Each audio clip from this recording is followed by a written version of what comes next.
Lexus is apparently bringing out a successor to the LFA, the LFR, I think. I think that's the name. And we've been hearing about a successor coming out for a long time.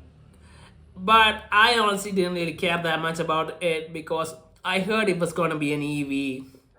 And it kind of made sense. Everything was EV. Everyone's going EV with supercars, normal cars, everything. But now there have been some spy images of the car seen, which might be the car. We don't know for sure. But from the spy images, we can see that there is a tailpipe. The car has a tailpipe, which means that it must have an internal combustion engine. Because EVs don't need tailpipes, unless they're fake, but nah, they're not going to do that. So it's going to be an internal combustion engine LFA. That's honestly great news because people don't like EVs, especially supercars. I mean, normal cars, sure, but most people don't like the compromises. And I think that Lexus might have gotten the feedback that EV supercars aren't going to be that popular. So they probably switched to an ICE engine again. Now, what kind of an ICE engine is it going to be? That's something you have to think about. I don't think the V10 is going to be coming back. That V10 engines are getting phased out, and that's probably not going to happen. But still, even if it's a V8 or a V6, it's better than the EV model, at least for me. Now, the new successor is probably end up going to be a hybrid because this is a supercar, and modern supercars tend to have over 800 or 1000 horsepower. That seems to be a trend we're seeing.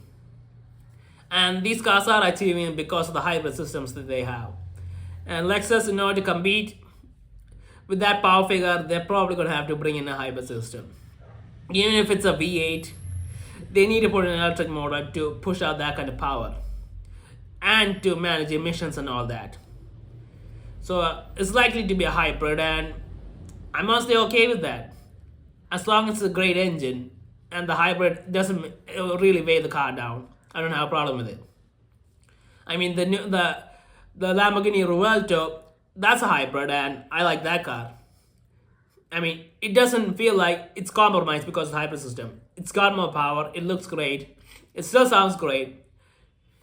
And let's hope that Lexus follows the same thing. If they put in a V8 engine with a hybrid system, a natural aspirated V8, no turbochargers, and put out 800 or, but I think 800 might be a bit low, probably 1000, because after they make this car, they're not gonna make another car for another 10 years at least. So they should try and go all out in making this car, and they should put in a hybrid system that puts out 1000 horsepower, because you kind of need 1000 horsepower to stay relevant after a few years, because the numbers. I mean, 1000 horsepower is respectable in this day and age, and anything below that might not be future proof. But honestly, I'm really happy about this. The fact that they're actually making an ICE car, and the whole EV supercar thing, it just doesn't work.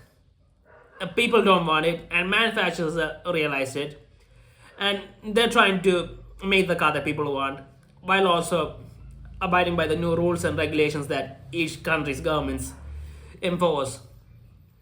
And that's honestly great news. I really feel like the ICE engine should stay around for a little longer, at least in terms of the really high-end sporty cars or the supercars or hypercars. I think those cars should be left alone, and they should be allowed to make ICE engines with hybrid systems, sure. But those cars should still exist because, I mean, it's over 100 years of engineering that went into creating these engines. I mean, from the first engine till the latest engines, there's so much engineering that was put into these engines to make them the way they were, and to just get rid of it just because we have to, that feels kind of sad, because the engine is the soul of the car and people love that.